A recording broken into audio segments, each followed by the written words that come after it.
Hello, good morning po. Si Rafi po ulit from MMM. Today, I'm gonna show you kung paano po mag-provide help sa MMM. Unang bahagi ng ating tutorial, kung paano mag-provide help.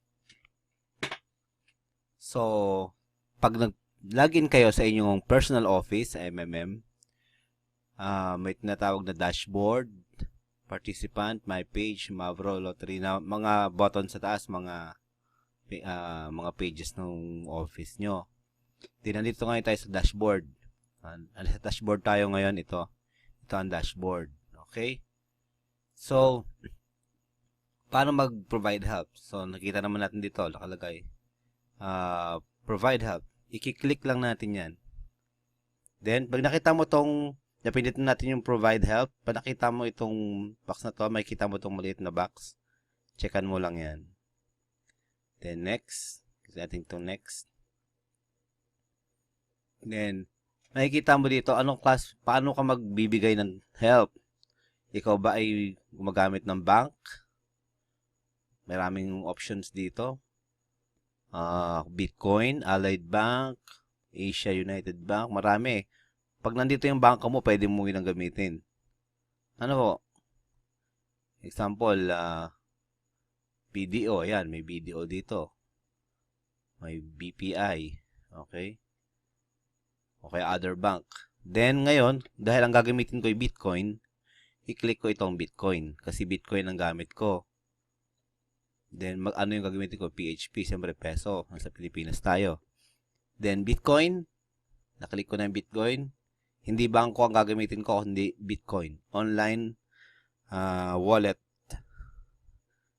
Then next. Click natin itong next. Then magkano ang gusto mo? Ang minimum nito ay 200 pesos. Yung ilang 200 pesos na bang nagamit mo na hindi mo alam kung saan na napunta. Ito, ibibigay mo, itutulong mo sa ibang tao. Pero may babalik sa'yo na dahil sa tumulong ka, may babalik sa'yo. Then, ngayon, lalagay ko dito kung magkano yung help ko. So, ngayon, ang gusto kong i-help is 1,000 pesos. Okay? So, yan ang aking gustong i-help. Pagka-type mo dyan ng 1,000 pesos, pinutin mo itong select. Okay? Then, ilalagay mo sa leftover distribution. Lagay mo na rin 1,000. Lahat lagay mo na rin yun. So, yung current growth ng 1,000, meron siyang growth of 30% every month, kada buwan. Magkakaroon ka ng 1,000 Mavro peso na reward from the system. Then, pag na-type mo na yung 1,000 dyan, click next. Tapos alabas dito, confirm authenticity of data entered. 1,000 PHP or Philippine Peso. 1,000 current growth of 30% per month, Mavro PHP. Pag siguraduhin mo na tamang information mo kasi hindi na siya pwedeng i-edit once na ito ay ma-set up mo na. Okay? Sige, next na natin. 1,000 pesos. Sigurado na ako dyan. Your request was added. Please wait to process. Okay.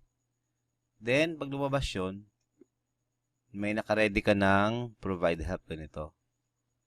So, wala pa akong nilalagay na totoong pera dyan. Kumbaga parang nag-pledge pa lang ako na kung merong mag-get help ng 1,000, magbibigay ako ng 1,000. So, wala pa dito yung pera ko. Pero ang maganda niyan, kahit wala pang taong humihingi ng tulong mo na 1,000, yung Mavro mo dito, i-start na siyang tumubo.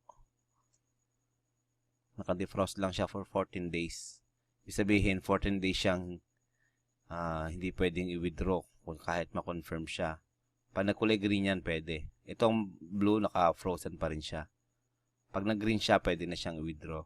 Pwede ka na mag-get help sa halaga na 226, kunwari ito. 226. Pag pinagsama ko yan, pwedeng combination nun. So, yun. tumutubo na yung ano mo, yung Mavro mo kahit hindi pa nako-confirm yung provide help mo.